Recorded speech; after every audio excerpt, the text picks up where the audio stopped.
You're listening to the Tales of Leadership podcast. This podcast is for leaders at any phase on their leadership journey to become a more purposeful and accountable leader, what I like to call a pal.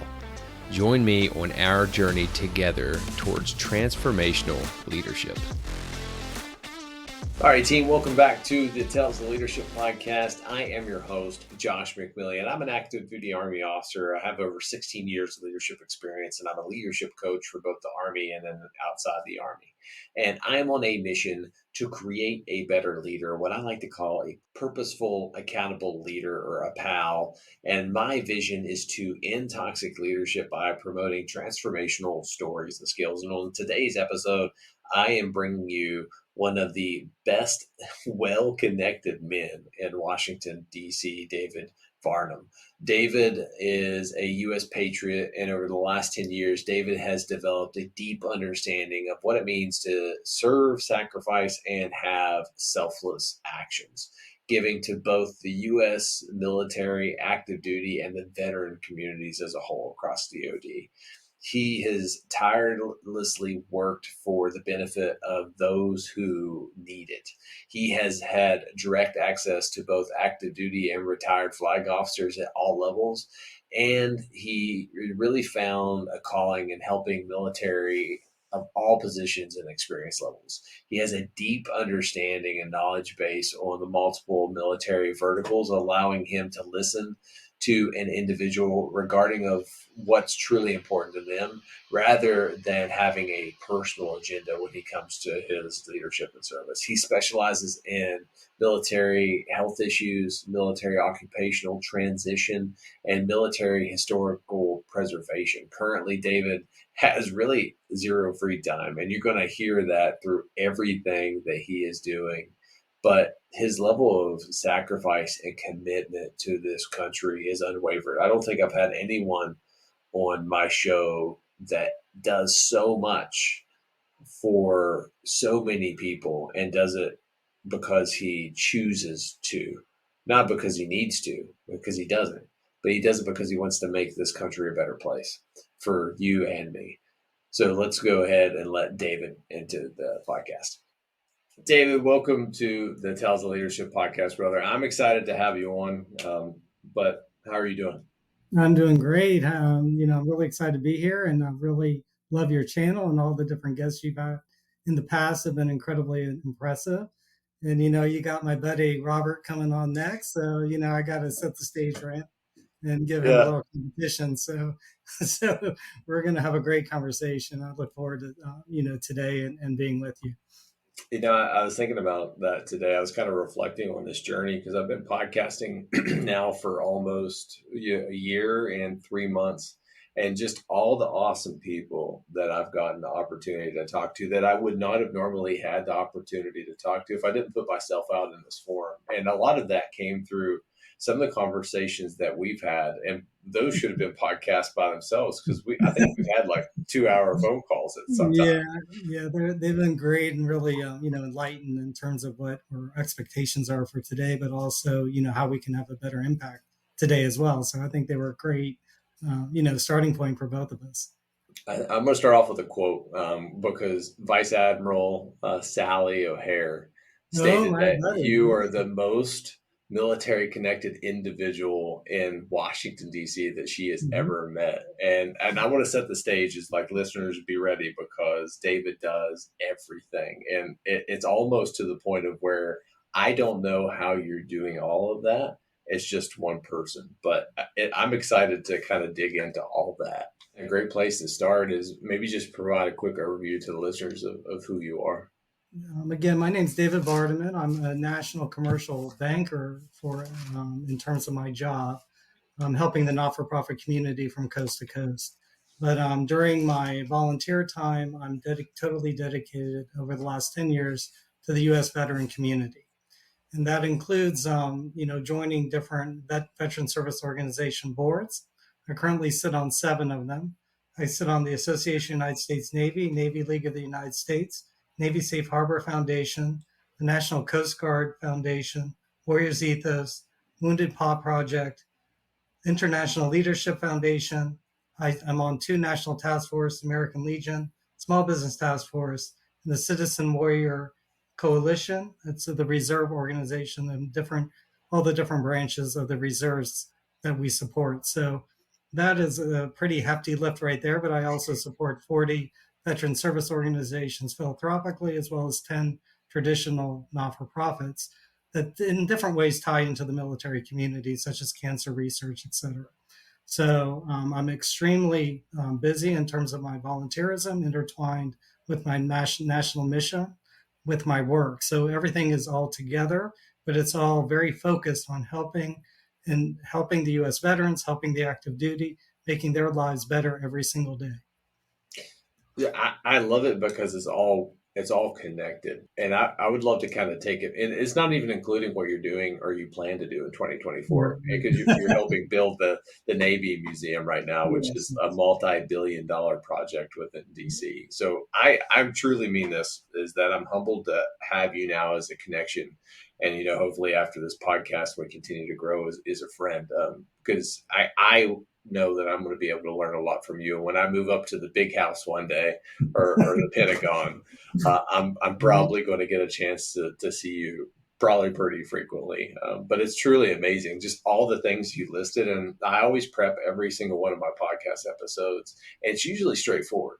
Someone, they go into a career and they have a challenge and then they reinvent themselves and they do that transition to whatever the passion is. They find that passion, but you, man, are doing so much, and it's truly inspiring. And I think a great way to start, because you work with so many patriots across all of DoD, Mm-hmm. defining what leadership is to you. And I'm really curious too, how has that changed with some of the caliber of leaders that you're around every day?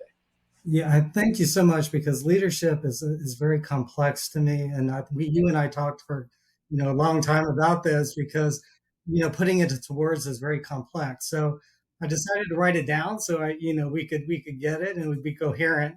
And so I'm going to just read what I stated in terms of what I feel leadership is.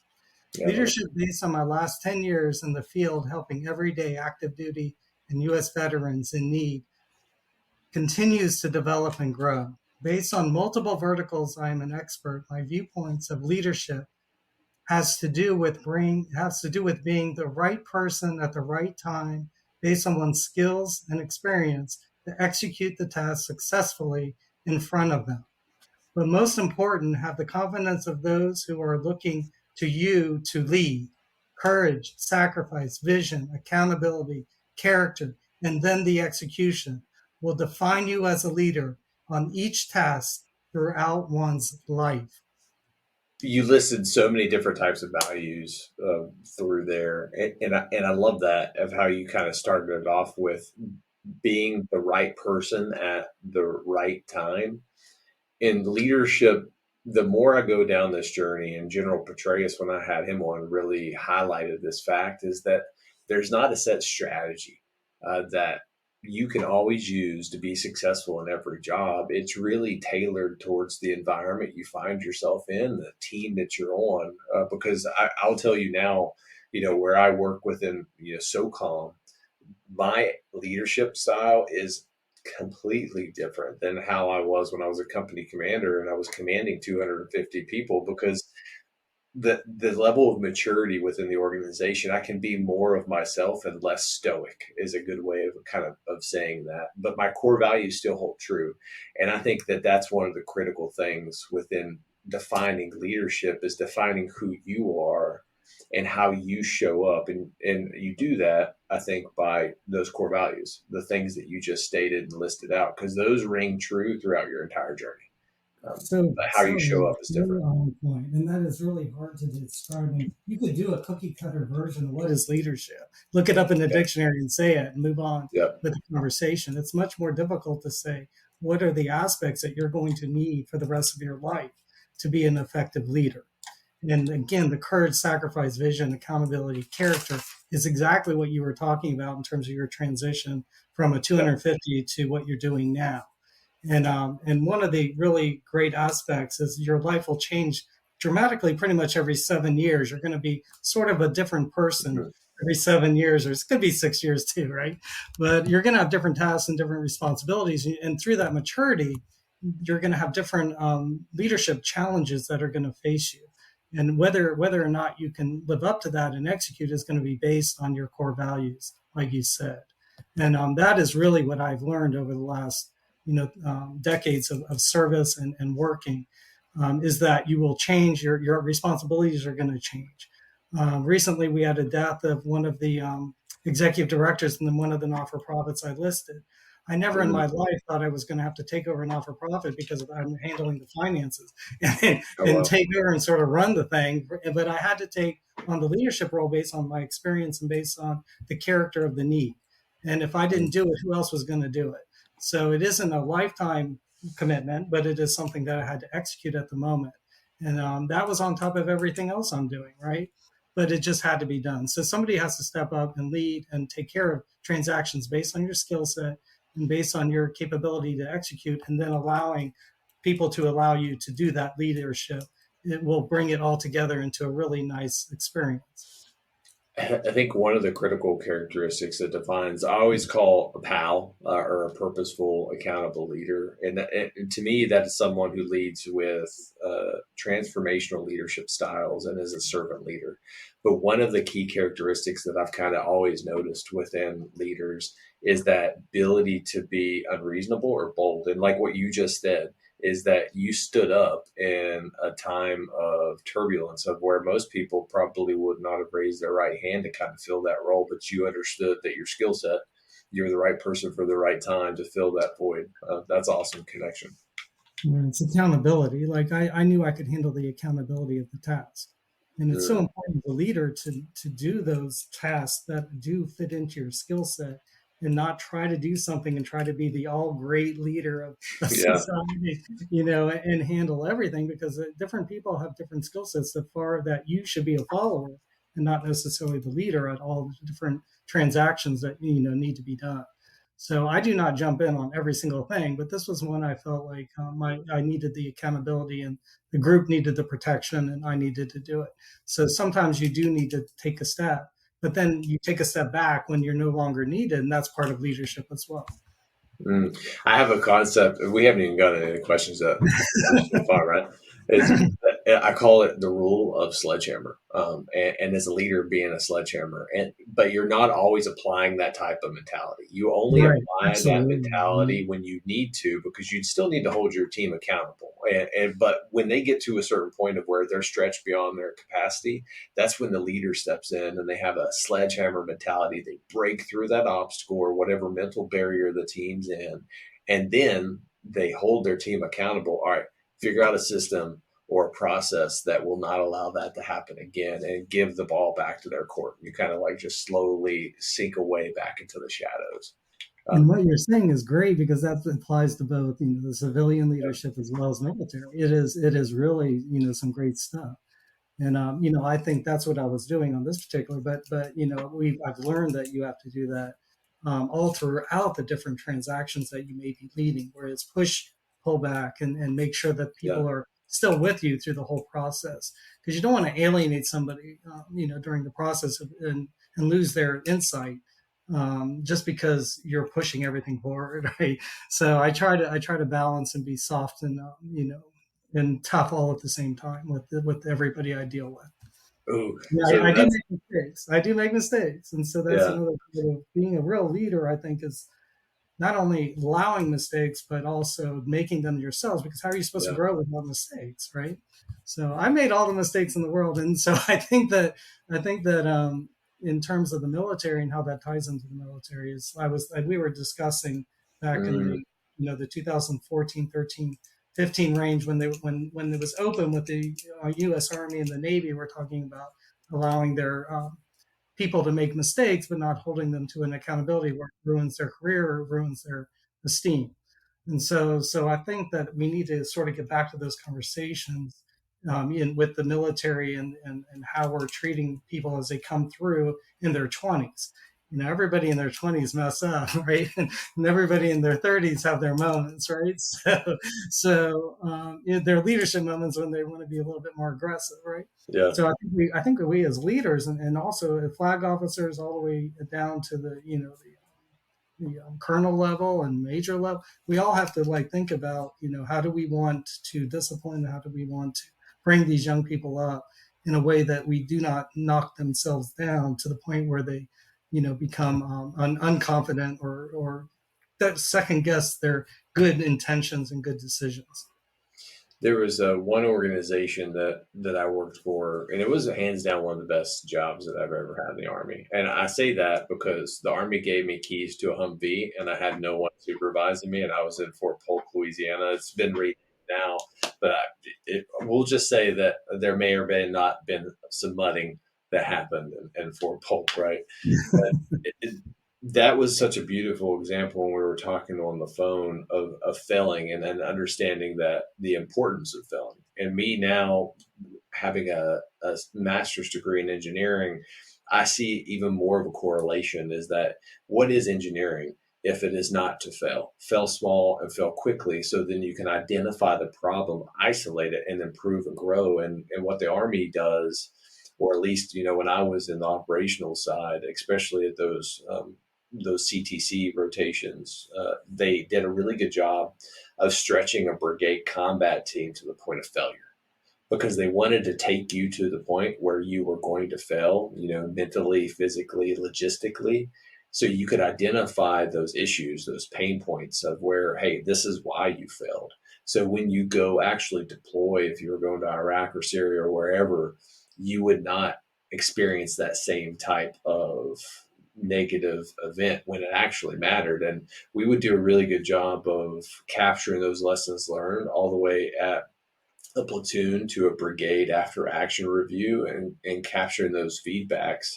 But I think what you just said is that leaders nowadays, at least what I've seen, is they're afraid to give the authority to their subordinate leaders to make those types of decisions, because they kind of want to hoard them. And Mhm. I see that a lot within the acquisition field, is that, the bureaucracy that we live in gives leaders a tremendous amount of power. And when you have that power, it's very hard to give it away. But to be an effective leader, you have to be able to do that. And with that, there's going to be failure, and there's going to be a lot of it. But as long as you don't violate a core value of your organization, of what you're trying to build within the culture and the climate, I think it's okay to allow that individual to fail, because at the end of the day, they're being fortified through fire. They're going to come out stronger. They're going to become out a better individual, and you're grooming the future leaders in your organization. And what are you saying? You're saying that you trained before you went overseas. And so you were prepared and you had the failure here. That's the same in all the different elements, correct? So why not push them? Why not allow them to fail and learn and grow and develop as an individual? Because these are the future leaders of our nation. And if we do not allow them to understand that they not only have to learn through trial and error, but the Yeah. people coming up after them have to learn through trial and error. So how are we going to build a really strong culture when we're not allowing people to embrace their their own potential? So and also push their own potential. So I think this is exciting if we can get the thought process back to where we were, 5 or 6 or 7 years ago, when we were really pushing that element of allowing people to grow and develop and fail and continue to move and forge forward. And so that is sort of an off topic of leadership, but something very important to what we're doing, as not only in the civilian world, but also in terms of the mentor civilian world, as well as what's going on in the military. So I This think is it why I really. love.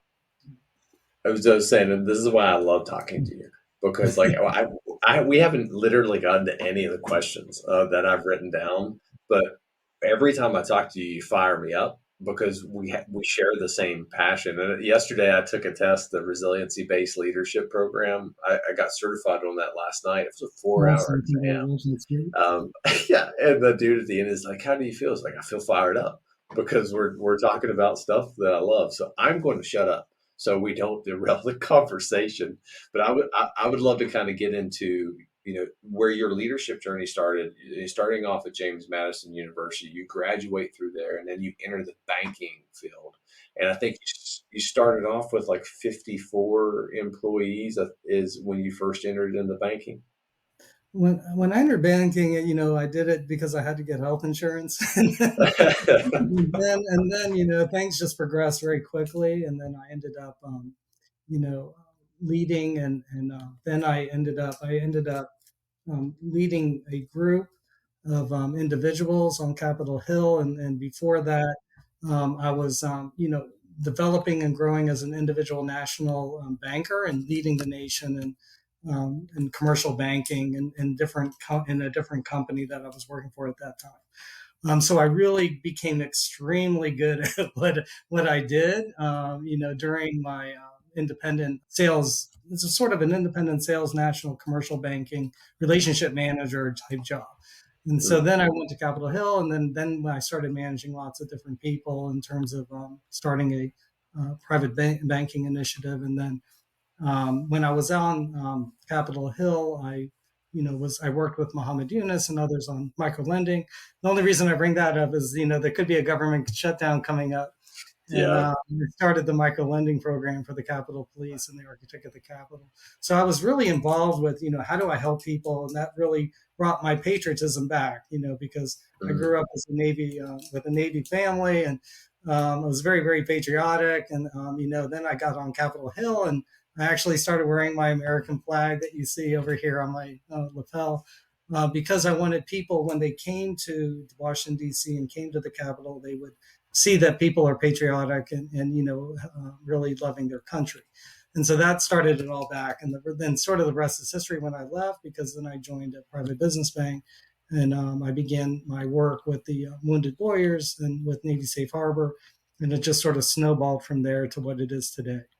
And so mm, it's 10 years of a lot of hard work. It's 10 years of really dedicated day to day, face to face interaction with veterans and senior leadership of the Army, Navy, Air Force, Marine, Coast Guard, all the way down, with the American Legion, down with the, infantry. And so it's really encompassed the entire military community.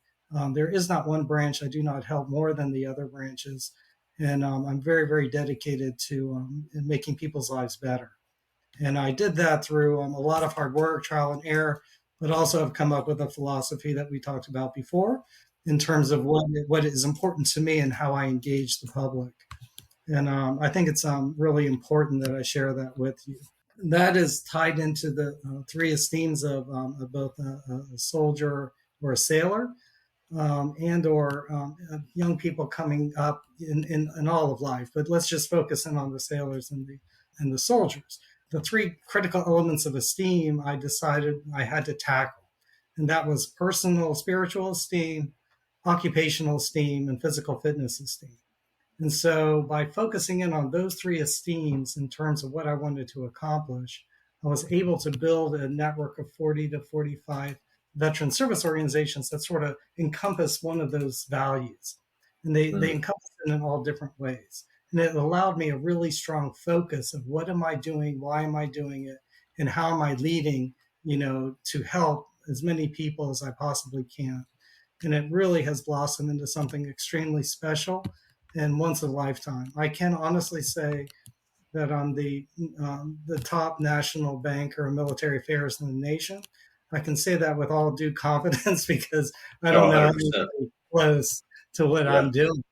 And but it's very strategic and it's very smart, and it's all tied into a leadership concept of how do you be one person and impact as many people as humanly possible. And I can dive deeper into that if you have questions regarding those esteems and what I'm really an expert on at this time. Yeah, and when we were talking before, is that something very similar that I have about having fulfillment in life between work, family, self. I joked with you before is that I'm just a simple infantryman and I keep everything KISS, keep it simple, stupid, right? Is that to me? anyone that that I work with, and then especially with me, you have to be able to have a harmonious life between work of what occupational, family, which I think falls within that personal Spiritual. space, Yeah, it's and spiritual. then and spiritual, and then and self, which is you, right? Like you have to be able to serve yourself. And when I was always in the zone or switched on, I had a healthy balance between all of those. It wasn't perfectly balanced because life is never balanced in that way. It's always seasons of life. Maybe our occupational is going to require more time. Maybe our spiritual is going to require more time because we're going through a challenging situation and we need to turn to Christ. Mhm. Or maybe someone else needs help and we have to be able to do that. But walk me through, how did you develop those three pillars, that framework? I think I was seeing what was struggling with veterans on a day-to-day basis. And of course, you have, the elephant in the room is, the suicide prevention. I Yeah. specialized in that for 5 years. And that's sort of how I sort of encompass these three, because I saw after those 5 years of really digging deep and trying to do my very best to help people, I found that I have to help all the other organizations and groups to help them in order to get a maximized effort out there with different ideas and different techniques in order to help U.S. veterans in active duty have a better, healthy day-to-day life. Okay, so then I said, okay, what is one of the big stressors that we all go through life from 20 whatever 18 to the maybe 65, and that's occupational and esteem.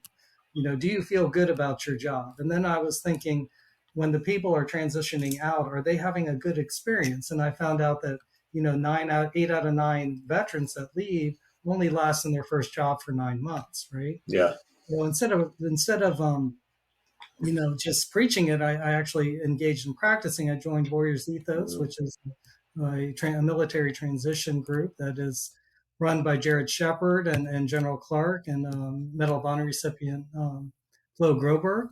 And it really gave me some really strong knowledge over the last 5 years of the struggles and the needs of a U.S. Veteran transitioning into the workforce.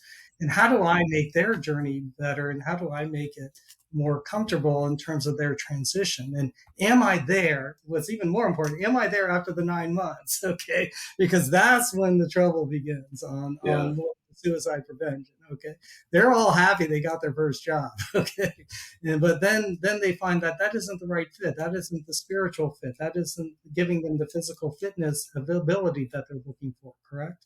So they become out of balance. And so we have to be there for them when they become out of balance to get them back on the track where they're more comfortable in terms of what they want to do with their life. Because I guarantee you, they're more focused 9 months after than they are right when they get out. And one thing I do want to say is I deal with flag officers from 4 stars all the way down to infantry, and everybody's anxiety is consistent. I talked to 4 stars that are about to get out who say the same stick as an infantry guy about to get out. Maybe the infantry guy is a little bit more anxious about getting that first job, but their anxiety levels, everything about their purpose, everything about their contribution to the nation is all very similar, and we have to be much more in tune with that. And be able to really be patient with them and be really focused on helping them, during that time. So I think that explains sort of why I got into the occupational esteem issue.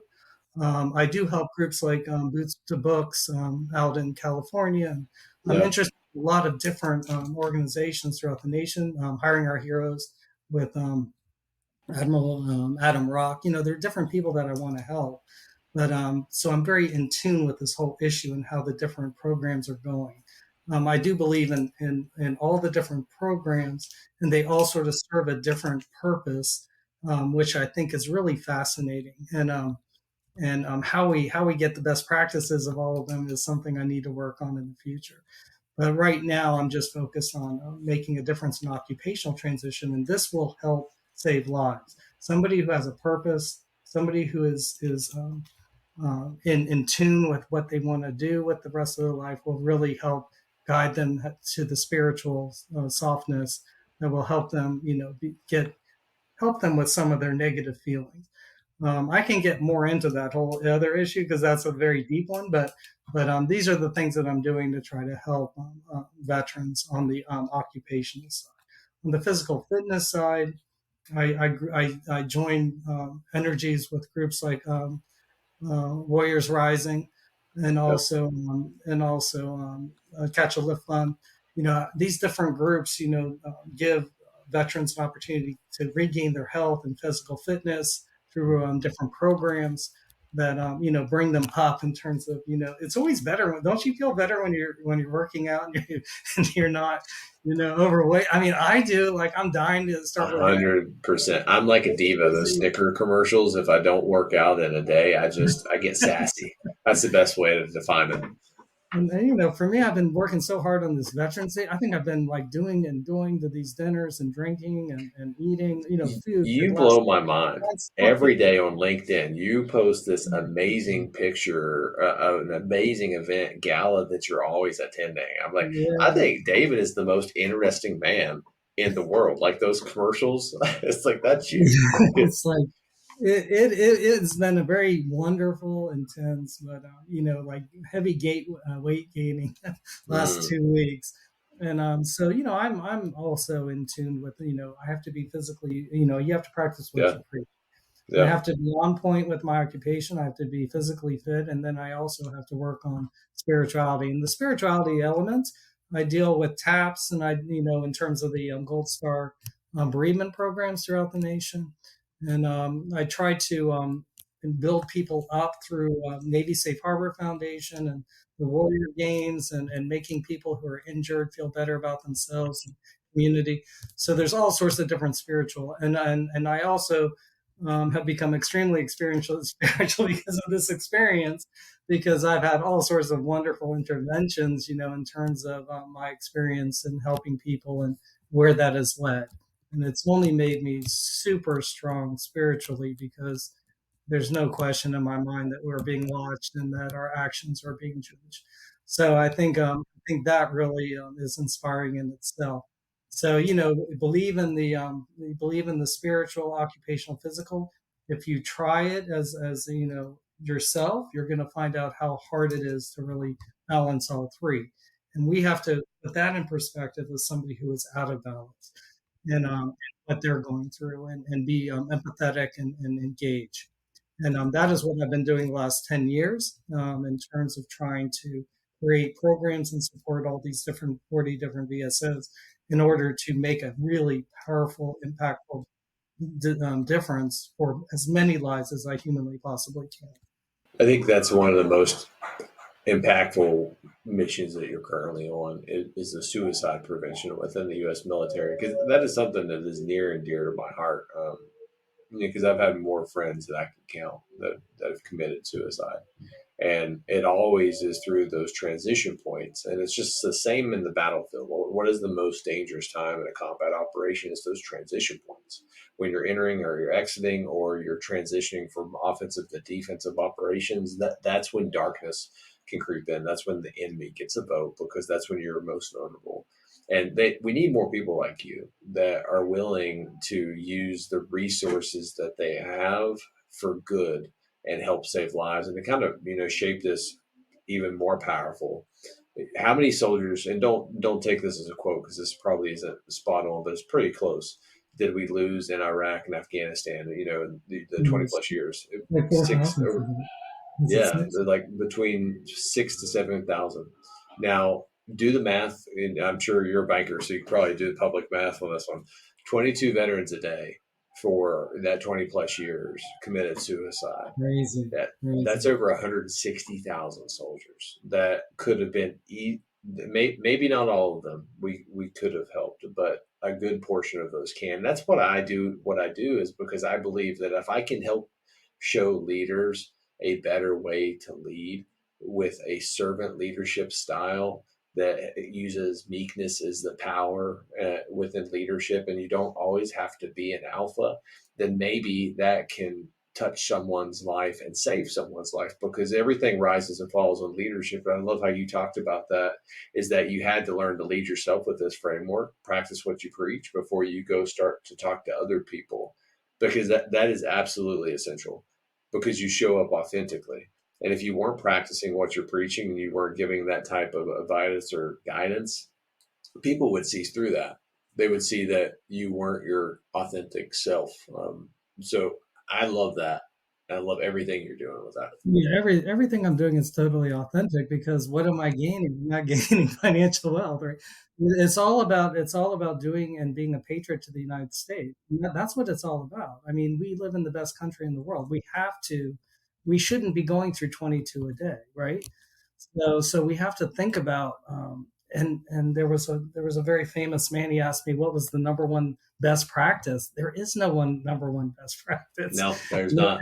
every individual is so unique, and this is not something I wanted to learn. Okay, when you're diving into the topic, you want to save lives, you want to stop it, right? But every soul is so unique that it's very difficult to identify.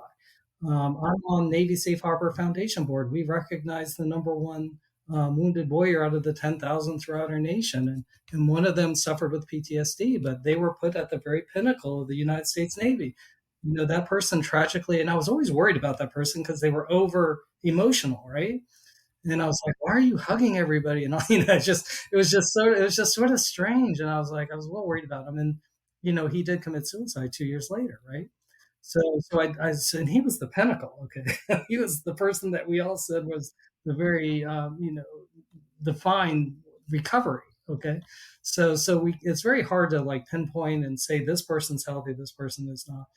What we can do is create better environment and better programs that make it easier or bring purpose or camaraderie. What's the right word when you're all together?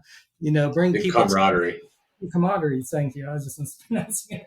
But bringing everybody together, in a common good. And I think we're getting there, and I think we're doing better. And one thing I do want to, state with regards to suicide with women, right? Women's numbers were going up and up and up. And the reason was not because they were in combat, right? The reasons was the PTSD in their childhood was being triggered by events that were taking place in their workplaces in the military. Okay, so they were flashbacks and bad elements. So how do you identify that, and how do you identify that in the military, right? So I think this issue is so much more complex and so much more difficult, and so much more challenging for individuals just getting involved in it, saying, I want to make a difference, right? In all good intentions, right? I think sometimes we have to really think about how we can impact.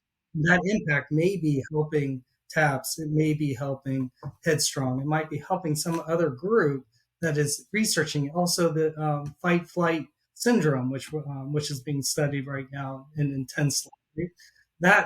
Getting better research on that so we can maybe detox people when they come out of the military in order to protect them in terms of their own harm to themselves. So all of these things intertwined need to be done more effectively now that we know so much more now. Does that make sense? That is a toughie right there, what I just said. That is a really difficult thing for us to pull together and be able to execute. But the time is over for people doing push-ups 2,200 a day, or the time for that is over. The time for action and the time for us to engage with the education that we've learned over the last 10 years needs to begin. And so I challenge the VA and other people of power that that if you want to make a difference, we have a lot of great programs and research. And how do you identify, an individual in Headstrong at a national gallery? A guy threw himself off the building and somehow survived, and they put these guys up on stage and say, "Why did you commit suicide?" But he said the world would be better off if I'm not here, and that has always stuck in my head, in terms of where somebody's mind is, when they do the ultimate deed, and can we touch more of those people because he regrets doing what he did. So if people regret, afterwards what they did, I've never heard somebody say, I wish, I'm happy with what I did. And if they could see the impact it has on the families, like I can't even tell you all the bereavement programs I've started to help the family members of the suicide because they're devastated. Okay. So I think that's where we have to have better education in lines, even underneath everything, somehow. I think, the Coast Guard with their mental resilience program. Mental resilience is code for suicide prevention now in the military. But they try, they're doing wonderful work with the chaplains and trying to get, at least the stigma of discussion, lowered. And so they're probably the best group that I've seen in the different verticals engaged right now in trying to address the issue. But it's so complex, and I've just gone on and talked about it for a while because I've been working on it for 10 years. But but don't underestimate, if you want to get involved in this topic, if you want to really make a difference in this topic, how much you have to learn in order to have your skill set and your talents put in the right place within this within this extremely complex. But we do. I totally believe we have to bring this 22 number down because it has not changed one bit since I started 10 years on the process. So obviously, maybe I'm doing something wrong, or maybe obviously the nation has to do something better. But it's very, very complex. All right, team, let's take a quick break from this podcast. And I want to personally invite you to our private Facebook community that I call Purposeful Accountable Leaders, or PALS. And PALS is a community dedicated to inspiring and developing servant leaders by sharing transformational stories and skills, exactly what Tales of Leadership is all about.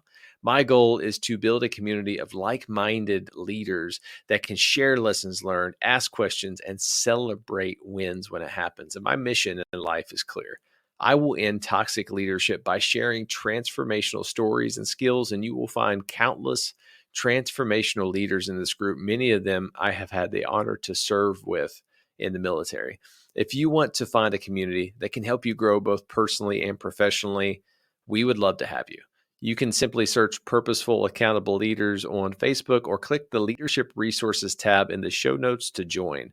I am looking forward to seeing you guys and continuing to grow together on our leadership journey. Back to the podcast. Well, I think you hit the nail on the head, is that everyone uses these, I think, for selfish purposes. Like when the ice bucket challenge came out for ALMS, right? Like everyone was on social media and they were doing all these ice bucket challenges and the push up, doing 22 a day. But you lose the true purpose of it, is that you're challenging someone to do something, and then they're looking at it from a more selfish lens. In terms of like the social media following, the dopamine clicks that we're going to get for the likes that we're going to put in there. But people have times, they have talents, and they have treasures. We all have those.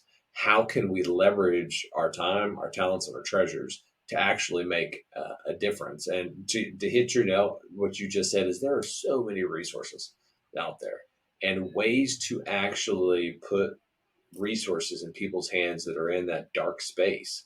But we're focused more on promoting just a concept, 22 push-ups a day to bring awareness. Okay, we've got awareness, bro. What are you Yeah, doing? I think we have plenty of awareness. Yeah. So every time, like, one of my friends would always like tag me in one of those, I would just never respond. But I was like, cause I'm using my influence that I have limited, and some of the talents that I possess, that's God given, to make a difference. It's the whole purpose of doing this podcast, is like, I'm hoping to reach people out there and build better leaders, and the same thing what you're trying to do. Right, and people struggle with their spiritual esteem, but and they may say, the world is better off with them, no, without them, with them, but the world is not better off without you, because each individual and each spirit brings, uniqueness and perspective, and they have people who love them and their family, and people who love them in their workplace and their lives, and to turn their head on back, or to turn their thought process away from that and into something dark, you know, um, is something that they should really consider what their actions will lead to, um, if they can. And so there becomes the medical part, where the medical people have to have their place, right? They need to have these people, possibly looked at and spoken to professionally in order for them to work through the things I just stated, right? And so everybody has their role in place, and we have to be sure to provide the proper medical and psychology support to these individuals that are in need. Yeah. And trust me, when I visited the different posts throughout the nation, I won't say which branch, but as I visited the posts, people will come up to me in the strangest moments and say, you know what, my staff is really struggling because of A, B, and Yeah. C. And these are not combat staffs. These are people that have to deal with the public and in Yeah. emergency situations, right? So it's across the board, I find. And so Yeah. that worries me a little bit that it's not this whole concept that it's PTSD, brain trauma, veterans that are over, fighting ISIS. It's people throughout the entire military for different reasons that are struggling. And how we begin to really address that is something that will only strengthen the United States military and strengthen the individuals. Somebody who is both has personal esteem, spiritual, occupational, physical, is a lot stronger individual than somebody who's struggling in all three, right? So, Yeah. so I think if we can build people and build the soldiers and the sailors with that type of attitude, you got a really powerful force going at whoever you're going after. That framework, we just circled back to it, and that is the critical piece. And I know of general officers that's committed suicide. I know of majors and Yeah, colonels who've had mental breakdowns, I know like these guys. hiding under their bunk in a training situation because they just did not want to be found. And I know that, but because we ask so much of our nation's greatest resource, and it's the men and women who serve, and you are one of those. I would consider you, a patriot who serves their country. We ask so much, and we often give them so little in terms of resources to actually accomplish the mission. And so to kind of give you kind of a brain to frame this. My current job that I'm in right now, my team of 3 people is managing 34 acquisition programs, which is just insane when you think about, PO Aviation in Huntsville, Alabama. PMUAS has 36 or 34 programs, and that's a 360 man person organization. I have 3 people and I manage 34 programs, but I do it for such a unique organization that I will find a way to yes. We will find a way to yes. And that level of time that it takes to do that and be intentional, you lose yourself. So you Right. have to have a framework that you can balance yourself with. Yours and mine is exactly the same. Mine's a little bit more rudimentary because it's more basic. I keep in that kiss missing, but I love that. But I'd love to kind of steer it now, to your philanthropic philosophy. So, what is a philanthropist, first of all, and then what drove you to serve so deeply within the veteran community? Really, I've been trained with I've been mentored by some of the great philanthropists of our time. Yeah, Dr. Jack London, helped me guide me in terms of how he guided CACI in terms of their sponsorships and what they do. And so he helped guide me. And what's great about mentorship is, you listen to all what they say, and then you sort of do what you want to do, but you take in their efforts and their knowledge. So I didn't do exactly what he said, but it gave me a framework to do it. Maybe 70% of what he said, right, or 80%, and that really helped me. So getting mentorship on terms of when everybody's coming after you for money, how to balance and make decisions that will make everyone feel good about your contribution, but also maximize your capability, right? So without him, I would not have been able to execute the last 5 years as efficiently as I have. So he passed away. He was the chairman of the board of CACI and a billionaire and just a wonderful man. And now his wife, Dr. Jennifer London, is running his philanthropic work now. But he really helped guide me. So does that answer the question of how like I got started and the guidance of how to distribute the funding? And that's a small piece of what that's sort of a piece of what I do, but now I'm more of a proactive action individual engaging in the not-for-profits. And what I've been doing lately is helping them with grant work. So I can help them with their grant work, which will provide them much more money than what I could provide philanthropically myself.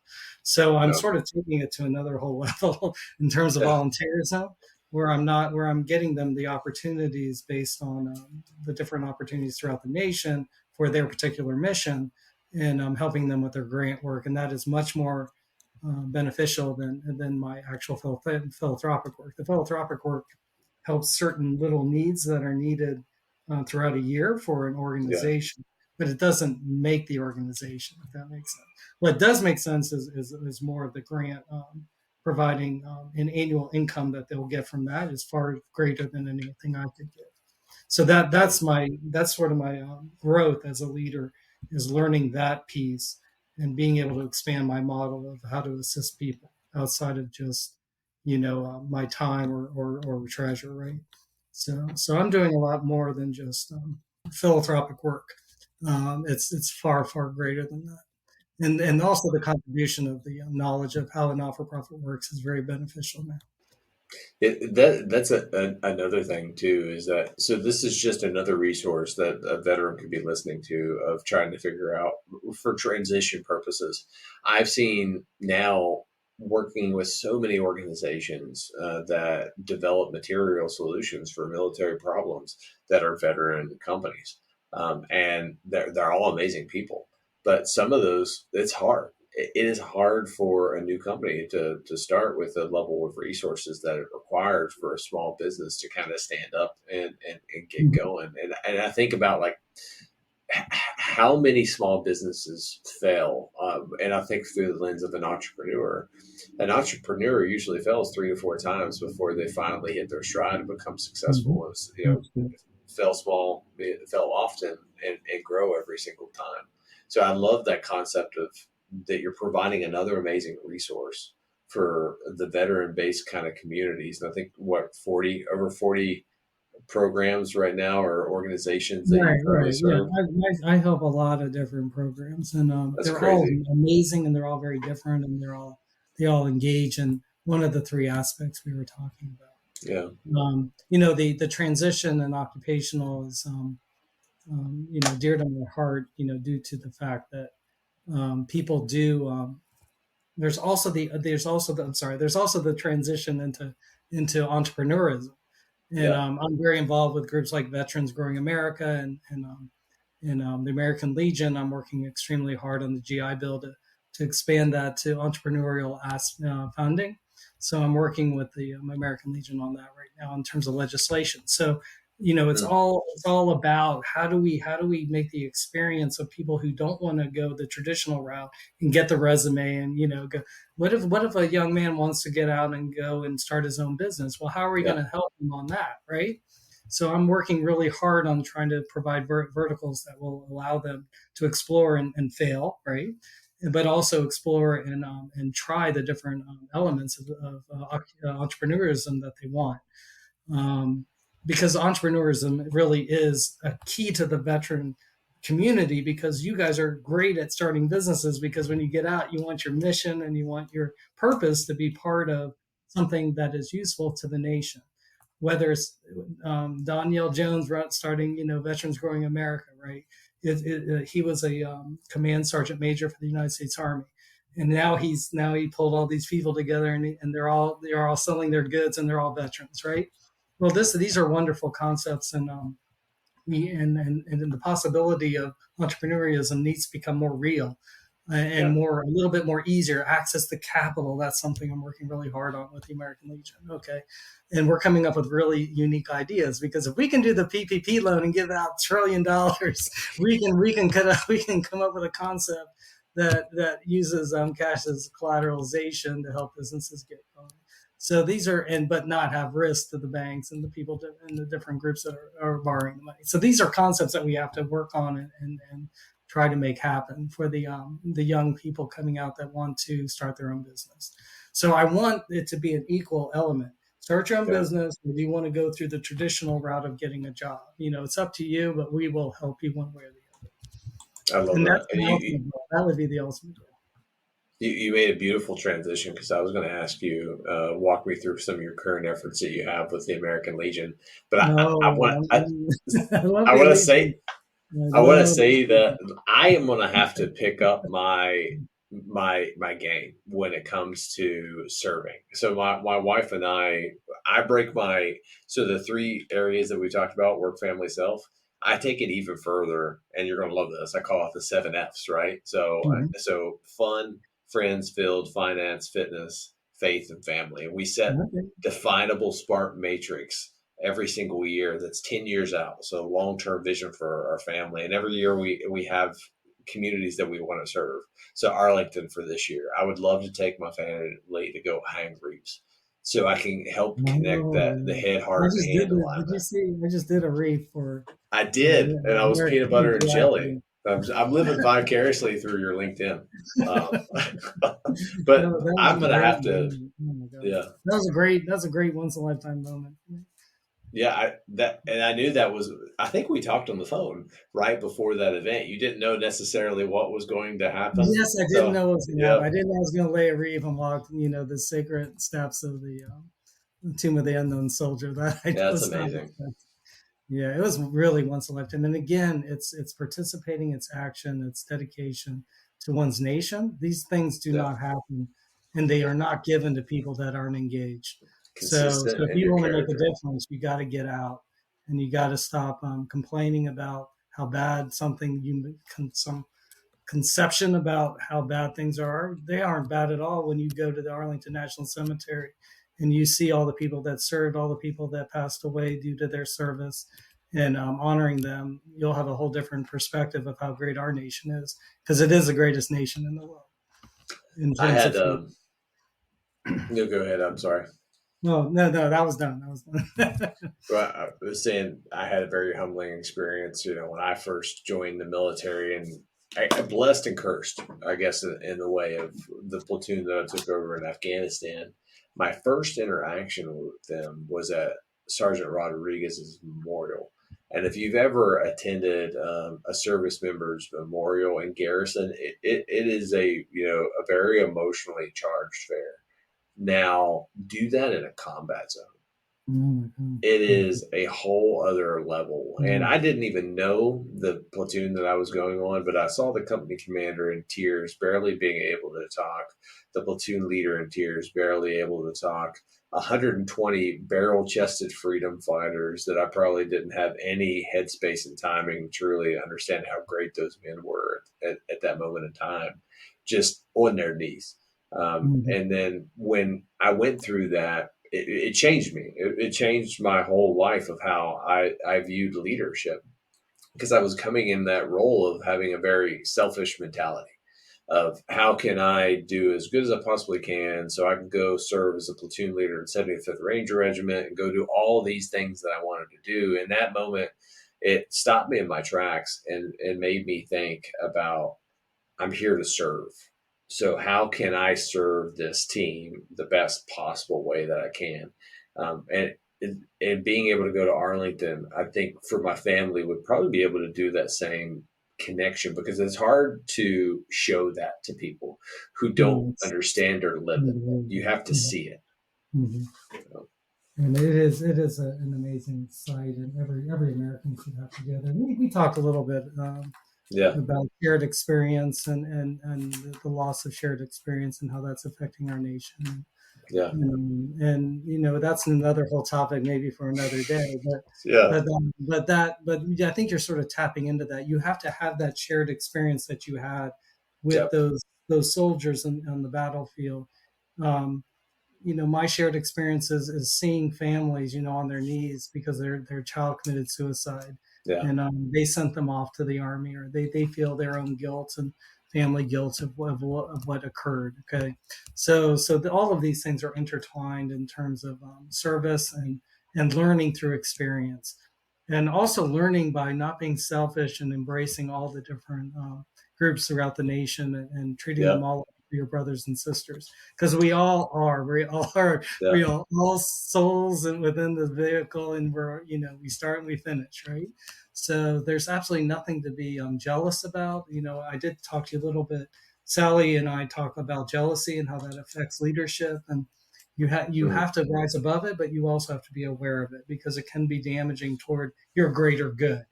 The Yeah. people that are possibly jealous of me, they done anything to help anybody other than themselves? Probably not, right? But they can cause damage towards all the good that I'm doing. So I cannot ignore it. And a lot of people say just ignore those people. They don't know what they're talking about. Well, those people, you cannot ignore them. You have to engage them. You have to maybe try to win them over by doing something nice for one of their friends, or bring a common experience to all of them, and it will make a huge difference because it has where I've Yeah. lived. Okay. So these are things that leadership. I know I'm sort of tying some things together here at the very end, but I just wanted to get some of those challenges that I've faced, and how I've overcome them. I've overcome them So through hard work and showing people what I'm doing. And when they see that, the jealousy sort of goes away, and admiration and more dignity come in. I think every episode has a theme. Every person that I get to talk to and just listen to their incredible story has a theme. And yours, I would sum up, is character and consistency. That you have an unwavering character because you know who you are and how you want to show up and with the changes that you want to make, and you are consistent throughout your entire journey. You were consistent. You said something there too that I think this nation needs to hear more of, is that we're all one team, one fight. Doesn't matter where you come from, doesn't matter what your socioeconomic background is. We are all Americans. And put any of us in a country that does not like Americans, and they would treat you exactly the same. And I really wish that we had. I don't know if I'll get in trouble for saying this, but mandatory service requirements No, I'm to, all to into it. yeah, Me and General McChrystal, we're all into it. So because you're not alone. Don't feel bad. a shared purpose. Yeah. But I've worked with some amazing people throughout my time in the military, and one thing that was never brought up was race. Never brought up. You could be with refugees from different countries who came to serve here because they wanted to come from Haiti. I had several soldiers that were from or Haitian directly from Haiti. Some of the best soldiers that I've ever had, hands down. I had immigrants from Vietnam being my formation. I've had people from the inner city of Chicago and Detroit, and I had like good old farm boys from Nebraska. But everyone Mhm. came together, and why did they come together? Because they had shared suffering and pain, but they also had a shared purpose. And I think as a country, we're kind of missing that. And the unfortunate thing about most of the time of when we do truly come together is through a tragic event. So think about like Yeah. 9/11, of that camaraderie that we had about being an American. Well, that required a deep sacrifice to this nation to get back to that. And I'm hoping that we don't have to go to that level to recreate that bond. But what you just said, this country and honestly this world just needs to hear more of that type of message. And the rookie of the year for the Baltimore Orioles, Al Bunbury. Yeah. He played with Cal Ripken, won a World Series in 1968. He was possibly the first platoon leader in Vietnam, African American, in Ooh. 1968. And he stated that, exactly what you stated. He Yep. said there was no racism. I was just in charge of getting these boys home alive. That's all Mm. he said. So, this is a timeless gift that, the military gets, that 1% of seeing everybody as equal, and seeing everybody for their character and their ability to protect one another, and not race. Yeah. And my growing up in DC sort of spoiled me, where I've been, with the different races and nationalities of the entire world all the time, right? So that's never really been part of my vocabulary. But again, if we had shared experience, if everybody did have to pull together at the age of 18 and 19, we would have a stronger sense of self, and Mm. also a stronger sense of national pride. And Yeah. I see it in Greece. I see it in different countries throughout the world where service mandatory. You see it in Israel, that Yeah. where service mandatory is mandatory. So this is not something we have to do in terms of military only. We can also do it for serving in your community, or Yeah. serving in, 100%. maybe at a different state, but serving community, and all doing it together as one. So that is something that I do endorse as well, only because I know the shared experience will make our nation stronger. And it's not to put a burden on any young person. They will get paid to do it, right?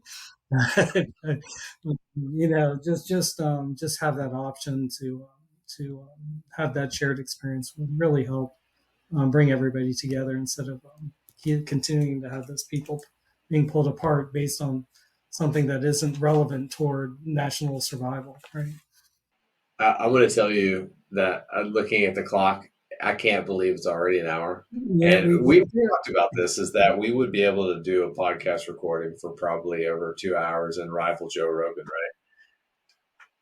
I have a hard stop at 7:15, but I don't want this conversation to end because I have so many dang questions that I haven't even been able to bring up. So I'll pose this one. Walk me through some of Mhm. the awesome projects that are working in 2024 that's coming up. Well, 2024, I'm going to be working with the American Legion on the GI Bill and the Yeah. Access to Capital for entrepreneurial veterans as a pilot program, and sort of taking some of the concepts that we learned in PPP program, and discussing those throughout the Legion to construct realistic legislation that would not be presented by me, of course. It'd be presented by professional people that lobby these different laws. But we're working on that. That's really interesting. I'm working on the Navy Museum project. It's $1 billion facility off the wharf. I'm working very closely with your friend and future friend Robert Irvine, who is also deeply involved with that project. But I'm doing a lot of fundraising for them and determined to make that impact as well as I can do with regards to that. And it's really dear to my heart with the family being Navy in the past. The Citizen Warrior Coalition is for the reserves. So I'm going to be helping the reserves and educating businesses on the law of what they can do and how they hire and how they have to keep them hired. And also, no negativity toward their employment and their obligations to the nation. So we have to do a better job globally over the entire nation in the Army, Navy, Air Force, Marine for retention purposes, which are critical to the preparation and the preparedness of our nation's military in terms of conflict. That just goes without saying. Okay, Yeah, so that 100%. I mean, so I'm going to be working on that really hard. I'm working on the Wounded Paw project. It's an anti-dogfighting ring, and people might say, Mm, "How's that military?" Well, it's tied with human trafficking, and every negative thing you can think of in society is tied to that type of yeah. activities. So it brings me back with law enforcement, which I was involved with in the past, and a lot of other FBI, CIA, and will help me educate myself more on the whole topic of human trafficking and how the military is trying to combat that as well. And then finally, I'm working on two more. American GI Forum. I'm going to be working really closely with them, with their initiatives throughout the year. And of course, on the Coast Guard Foundation board, I'll be working with them with the mental resilience programs, with the senior leadership there, as well as the board, and trying to make a difference again with helping people before they become critical and trying to identify them before their mental problems become more serious, and trying to curve and come up with some really good best practices to spread throughout all the different branches. So that is some of what I'm going to be doing next year, which is new, which I'm very excited about. I still have all my other traditional things I'm doing, but it's going to be really busy, right? And but this I wouldn't want it any other way, and this is what I really want to engage in, and I'm passionate about making a difference. I do blend this in with my full time job, and I'm going to be really Yeah. focused on that as well next year. But I think that it's gonna be a great 2024 um, because all these initiatives are so special and needed, and I think I'm going to make a really strong national impact. So I'm moving Yeah. more from local, helping out like local groups and to really engaging in national issues. Yeah. You let me know if you need any free service, and I'm going to get the McMillian clan out there to go help you. Because that's one thing I want to get my daughter more involved in because she's already a little natural leader. So it's safe to say in FY24, I guess I've been conditioned to say that now. 2024, you're not really doing a whole lot, right? No, I'm joking. That is incredible, man. Your dedication to this country is inspiring, and it always kind of go back to that John Quincy Adams quote of the definition of inspire, and I'll have to look it up. But if your actions inspire others to do more, be more, become more than your leader. And you are the epitome of everything that is good within this country. And I think you said it before, and this was in the opening notes as well, is that you're a patriot to this country. And I think part of being a patriot and living in the greatest country in the world is living in a free country, being able to say what you want, be able to do what you want, be able to start a business because you have the ability to do that. And I think freedom is such a important trait and characteristic that our country has that has to be protected. And I'd love to turn it over to you because I know you prepared a comment on this of defining what freedom is. This is my freedom means statement, and Yeah. it was created for Marty and James Phelps, both Army. One was an Army colonel, the other was Army Special Forces, um, Green Beret. Sorry, but he these are two great Americans, and I dedicate them to you, them, and I dedicated them to you, and I dedicate this to all the different veterans throughout the nation. This is for you, and this is what freedom means to me. But it also is totally dedicated to all of you. Freedom means we live in the greatest nation representing freedom. America loves a winner. America loves the underdog. America loves the comeback kid. And we all have fallen into one of those categories. Regardless which category you are in, all Americans have the freedom to find the strength inside themselves to go on the personal journey for the pursuit of happiness. One then will find the strength inside themselves to achieve their own personal understanding of freedom. May God give strength to our active duty. May God give strength to our U.S. veterans to protect all Americans' pursuit of happiness, to protect all Americans' freedom. I love that, brother. That's amazing. I usually do a final show segment that I call the Killer Bees, but I don't want to take away from that amazing kind of definition of freedom that you kind of summed up. That's beautiful, and I think that's an absolutely great way to end the show. But before we do, what I'd love to ask is one of those killer bee questions: is how can our listeners find you, and how can they add value to you? Because I know you're doing so much, but how can they find you, and how can they add value to your missions that you have going on? You can find me on LinkedIn, David Vardeman. You'll see my face, just the same one that you use for the promo. I think the way you bring value is I need support in terms of just spiritual and good wishes because a Yeah. lot of what I do is sort of baked in now in terms of my actions. What I need is, people that recognize and appreciate the effort, and if I can get more people like that, and that would just build that everybody needs a little inspiration or a little thank you once in a while. We don't need them very often. Like, I don't think Joshua and I need it very often, but just every once in a while, it just makes the world a difference.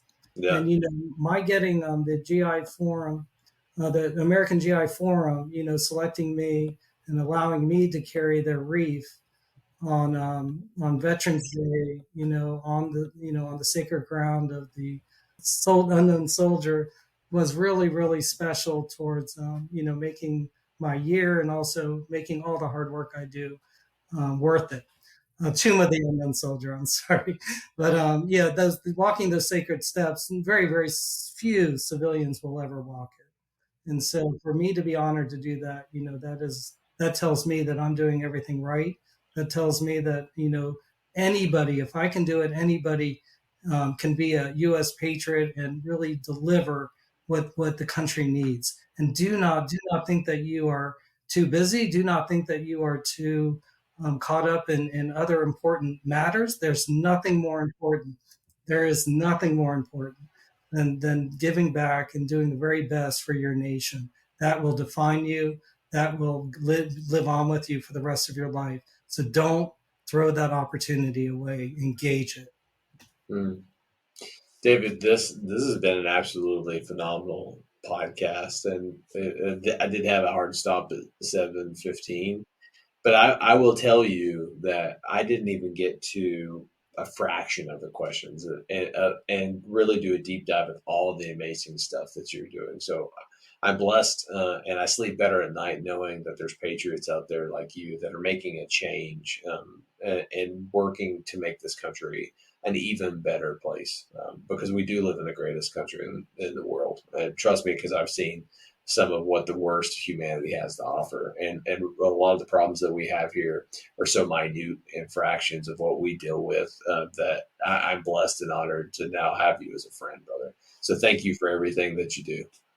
Thank you too, and what you're doing with the podcast is absolutely amazing. And I think you're on pace to just make a huge difference and allow the really great Americans to be on. And people should be looking out every week for your videos. And I had to make it a little difficult for Richard the next show. You got to give me some inside baseball questions to ask him. Yeah, But I'll email those to you. But he's a great American. Your next show is going to be absolutely I stunning. love it, So brother. Well, hey, have a great night, David, and I look forward to talking to you in the future. All right, team, it's time for our after action review. That was a phenomenal episode with David, and it's just inspiring to hear everything that he is doing and the impacts that he is making at a national level. And you heard some of the efforts in FY24 or 2024 that he's going to be doing. It's just inspiring. And it always goes back to a quote, and I was able to find it from John Quincy Adams. If your actions inspire others to dream more, learn more, do more, and become more, you are a leader. And he is a leader because he embodies that type of selfless service to this nation. So what is the first key takeaway? The first one I have is find your formula. So we talked about, personal, occupational, spiritual, and having those buckets in life to be able to find fulfillment. But I shared mine, which was work, family, self. And then to take it even further, I break those down into 7 critical areas that I have for my life, which I call those the 7 F's, or the pillars of my life. And it's all based on freedom. And we'll get to that here in a second, but it's all based on freedom at the top: fulfillment, finance, family, fitness, faith, field, which is my career, and fun. And all those feed into my freedom goals. And I have a 10-year freedom goal that I have with my wife, going through the SMART filter of specific, measurable, attainable, realistic, time based, and shared, because I share it with the woman that I love. And that keeps a thread when life gets crazy, right? Because we have work issues, we have family issues, we have self issues. And unless we can have a formula that allows us to work through that, we're never going to truly gain momentum and continue to move forward. And that's all life is. It's just moving forward. But to do so, you have to have those threads that allow you to move forward. And his framework is beautiful. And he also connected that with how he does business. He doesn't do business with people that don't have those types of threads or commonalities within his life. And he also finds those people who need that in their life to make change. And one of the occupational ones that we've talked about, that is where, veteran suicide is highly prevalent. Why? Because that's when it's a transition point of kind of what we've talked about. So the first key takeaway is find the formula that works for you and then continue to develop it. The second one is consistency and character. And that was the theme throughout this entire episode, with David starting off as a young banker all the way now to doing everything that he does as a senior vice president, and every nonprofit organization that he works for, and all the other veteran communities that he helps. 2 things were true: consistency. He didn't get to this level of a success or significance, I would argue to say, because of luck. He did it through years and years and years and years of showing up and being consistent with his actions. And what we always go back to the concept of RAD. He was routine, he was accountable, and he was disciplined, because he knew where he was wanting to go, because he had perspective, he had alignment between his head, heart, and hand. And then the most important one is character. deeds, not words, doing what you say you're going to do, being a person who can be value added to the organization, but also a high degree of character and very reliable. And if you can do those two things, if you can be consistent and you have a strong character, then you're going to see success, regardless of what you're wanting to do, wherever you're listening, whatever your profession is. You have consistency and you have character, you're going to see growth in your life. And the last one is make a difference. We talked about that towards the end of, we all have talent, we all have time, we all have treasures, 3 T's that I always like to throw out there. And I learned that from Jerry St. Pierre that I had on my podcast episode. But there are so many resources out there right now that you can do to make a change in whatever you want your life to have meaning in, passion, and a purpose. For me, it's saving veterans' lives. And I do that through using my influence and my platform to help build better leaders, show you a better way of doing that there's a transformational servant way of being a better leader. And it goes back to a quote that I found developing this AAR from John F. Kennedy. Too often we enjoy the comfort of opinion without the discomfort of thought. We all have an opinion, and 22 push-ups a day is great for bringing awareness to soldiers, veterans, but we all have time, we all have talents, and we all have treasures that we can actively go act and make a difference. And that's what I'm challenging you to do. Whatever your passion and your purpose is in life, the time is now. Go act. Take your time, take your treasures, take your talents, and go make a difference in this world. Make it a better place. Hey, team, do me a favor. If you like this episode, share this podcast with someone that is a leader within their own right. And again, I see everyone as a leader, so share it with everyone that you know, because you have to lead yourself first. And make sure that you go with whatever platform you're listening and you give this a review. I don't care what you review it. It just helps me within the algorithm. But if I can tempt you, leave a 5-star review, please, if you're getting any value from the content. And finally, support the show. And you can do that by going to McMillionLeadershipCoaching.com and clicking the leadership resources tab. You'll see all the different articles that I've written. You'll see all the different podcast episodes that I've done. And I've also started doing new podcast episodes on my website at McMillionLeadershipCoaching.com and writing a blog article for each one of my podcast episodes that air. So I'll have done a deliberate AAR. You can go to that website when this episode airs and be able to read through it. So I can distill down all the wisdom that David was able to share in a very short, concise manner. Hey team, I'm your host, Josh McMillion, saying every day's a gift. Don't waste yours. I'll see you next time.